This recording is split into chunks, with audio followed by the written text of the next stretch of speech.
हे बघ, नवरा तुला जीव लावणारा पाहिजे. हे धन दौलत काहीच कामाचं नाही ग. ते आपल्याला प्रेम नाही देत. धरपाल.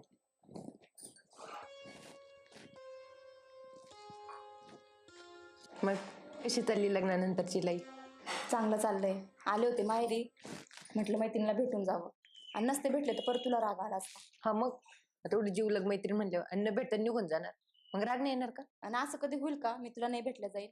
हा ना. बरं जाऊ दे, तुझं काय चाललंय? काही नाही, पहिले होतं तसंच चाललंय. अगं ते नाही विचारत मी. मग लग्न कधी करते? आता वय निघून चाललं तुझं.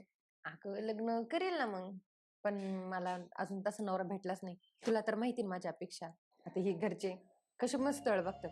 अगं 15-20 हजार रुपये पगार असतो, त्यात कुठं घर चालतंय का मला सांग बरं? आपण शॉपिंगला गेलो तसंच 15-20 हजार रुपये असं खर्चून जातो. मुलगा कसा असला पाहिजे?